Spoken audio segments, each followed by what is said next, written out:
a boring business viral on TikTok. Let's imagine I owned a candle business.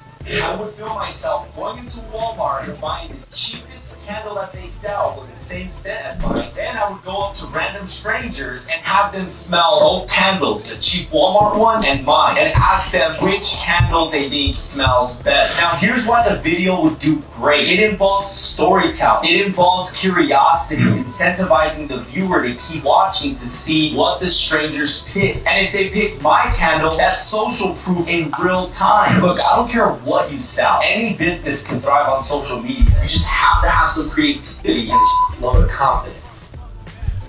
All right, not bad, not bad. But guess what, people? Nobody is going viral from, this little method here. You might hit the lotto, but obviously you might not go viral, but maybe you'll get some more hits, right? And that's what it's all about, getting some more hits. His method is, getting the cheapest one and trying to compare it to the, no matter what you have is going to beat the cheapest one probably, right? So it's really not being fair. You're picking the cheapest product in the store, comparing it to your product. You're always going to win. So it's kind of an unfair test, right? But I like his methods, doing, social proof, hitting strangers on the spot, don't have actors and all that. So I love that organic method. That's great. But come on, going viral, that's clickbait, right, people? It's hitting lotto. Again, viral is lotto. Same thing. But it's about engagement, right? So, anytime someone's trying to teach you how to be viral, you're probably not going to go viral, right? But they may have some kind of, common sense that may work. But you're not going viral, people, right, people? LLC. Then you need an EIN, an employer identification number. Literally Google EIN IRS application. The first links that pop up are going to be scam ads. Do not click them because they're going to charge you, and an EIN is free. It literally takes 5 minutes to set up. The bank is going to require your LLC paperwork and an EIN to get a bank account.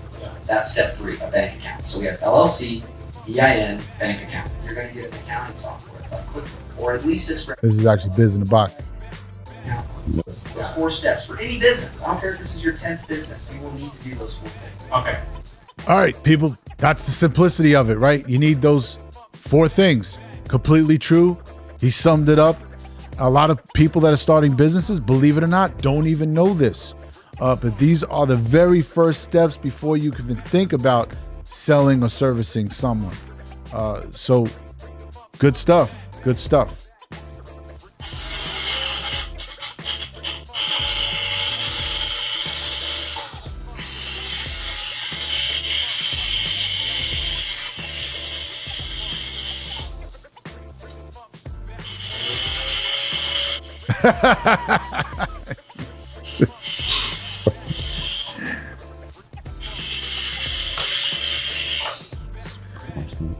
All right, hold up, people. I'm going to go get a power washer. I'm going to do about 100 cans a day. Forget it. No, I'm going to get 10 guys, 10 women, and just do an army of cleaning shit cans all over the place. I'm going to make, at least $50,000 a week. Get the hell out of here. Nobody's paying anybody to clean a garbage can. It's garbage. Come on, get the fuck out of here.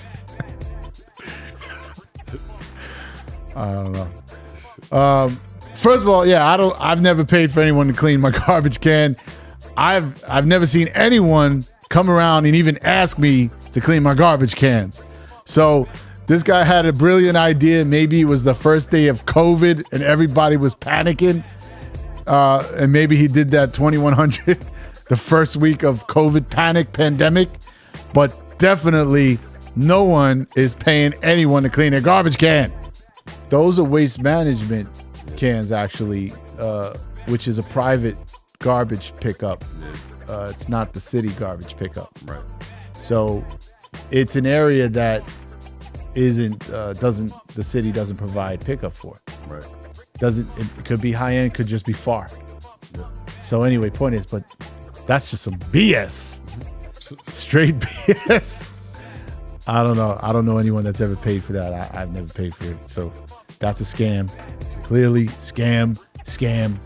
No one's paying. He's lying. No one's paying. Not even rich people. They're the cheapest people in the world, rich people. one of the best side hustles I've ever done. Like, ever done, that means he's did it in one day. Like, it's not consistent. Like, it's weird. But he got almost 1 million hits.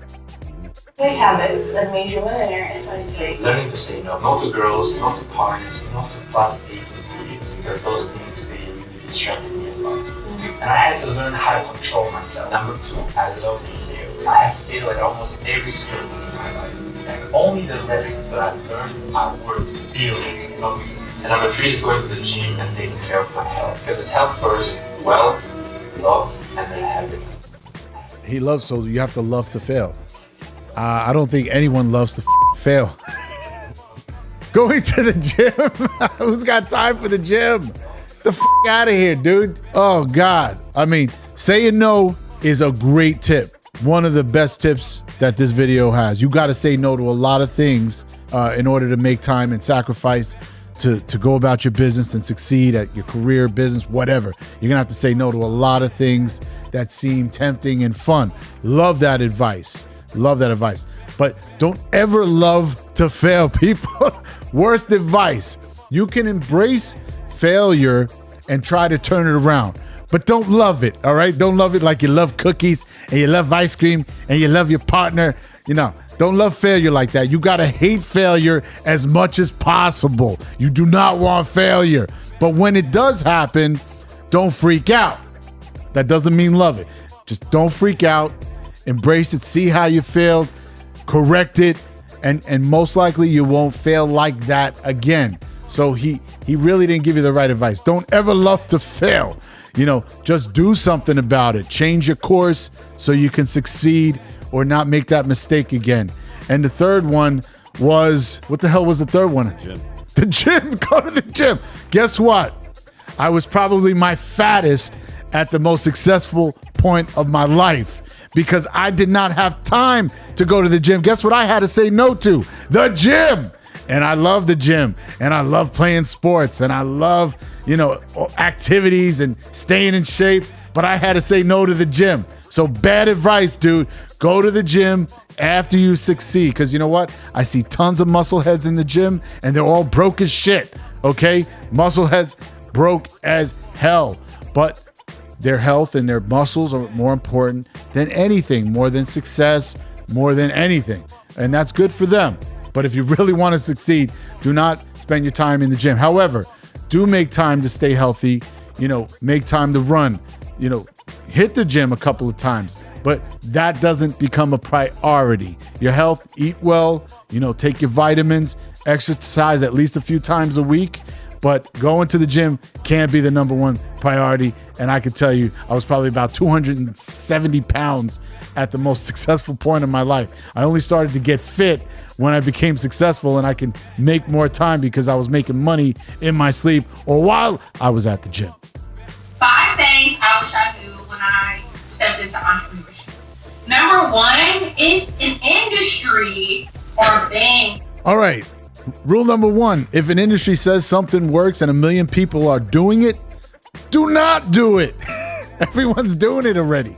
Like if everyone's selling apples all over the place, you can't go out and sell an apple next to someone else selling. That's a bad example because everyone doesn't even know what an apple is anymore, right? Bad example, bad fruit example. All right, let's talk about oranges. If everyone's selling oranges out there, do not sell oranges, okay? Just because the whole market is aware of it and everyone's selling something, you're pretty much never going to be able to stand out. So quite the opposite. If everyone is doing something, everyone's selling something, do not sell it. You got to look for the void in the industry. What are people not selling? What is really needed right now? So just kibosh the first one. Let's hear what number 2 is. It's not necessarily the product that makes you better, it's your marketing. Third, a lot of people are... All right, 2, perfect. It's not the product. She's completely right. Obviously, it's part of it, right? You have to have a quality product if you're selling something, and everything is the branding, the marketing, and that's just everything. I feel like it's 90% of your business. 10% the product, the service, just make sure it's good. You just can't have a crap product or crap service. But most of your time, most of your money is definitely in the branding and marketing, 100%. buying marketing tactics. They're not necessarily buying the product, they're buying how you sold it to them. Number 4 is side hustles first. That's number 4. Number 5, Oh no, side hustles not first. Side hustles aren't gonna pay the rent. Side hustles aren't gonna pay for the food. If you got a kid, God forbid, depending on your side hustle, that kid might starve. So completely kibosh that one, okay, people? Primary hustle first. I don't care if it's a 9 to 5, 5 to 9, 5 to 12, whatever. You need a primary hustle first, a steady check, right? Do that first. I always did that no matter what. Even with all my side hustles and all my entrepreneurial moves, I always had a check to kind of lean on, okay? So side hustles are second. That's why you're calling it a side hustle. It's on the side. It's not primary. So focus, people. Get your primary hustle on. It doesn't have to be the best job, the best business, whatever it is. It's just something stable.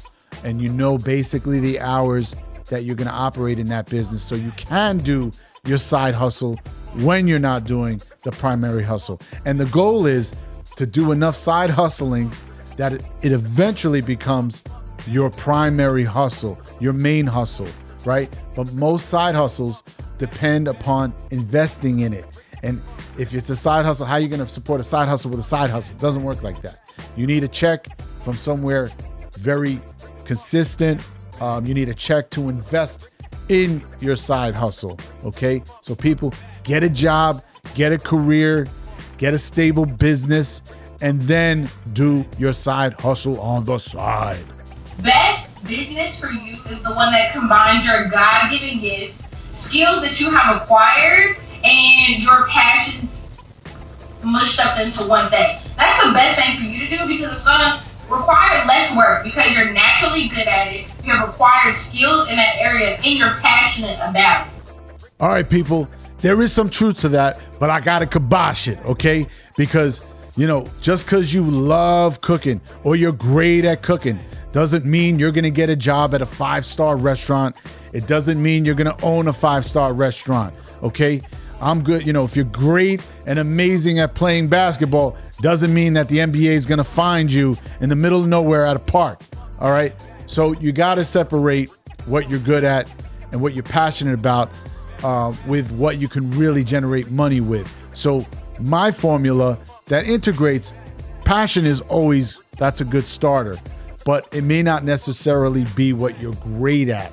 It may be something that you're passionate about and you have an audience, you have a consumer that will buy your product or buy your service.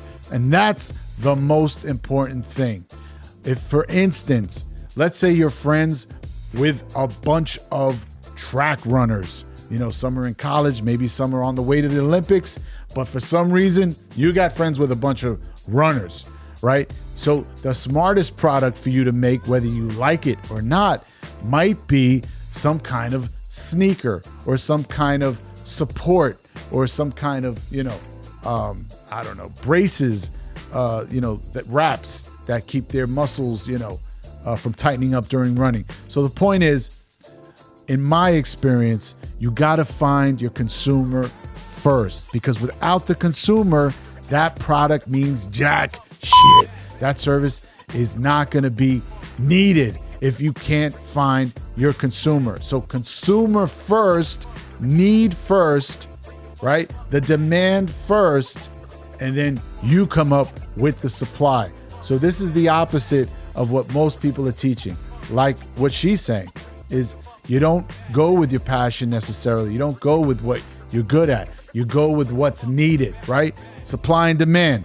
Find the demand, you provide the supply.